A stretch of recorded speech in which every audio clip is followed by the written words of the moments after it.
Today, our faculty, students, and staff are participating in traditions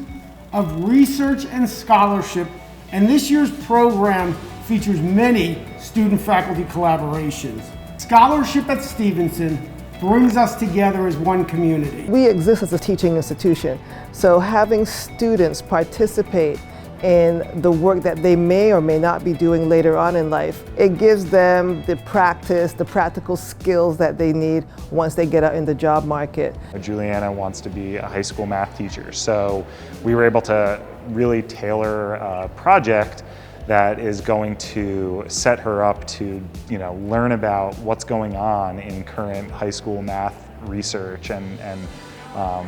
what are the big issues and topics in high school math education. And that's going to set her apart when she goes to look for jobs. I'll take education classes and I'll take mathematics classes, but to focus specifically on what the current literature is saying to do to improve high school math education. I think it really sets me apart when I go to speak to people who are already in the field. So I took a trend that's prevalent right now and I traced it back to its origin, and then I found an album cycle that popularized it. So Carly Rae Jepsen released an album in 2015 called Emotion, which was like an 80s nostalgia based album, and that kind of was the first album in pop culture to kind of set a trend for 80s nostalgia in music and fashion. We've researched several different ETFs for each sector, and then we used that to diversify our portfolio and kind of hope to grow our portfolio at a rate greater than the S&P 500, which is kind of the benchmark that everyone in the investment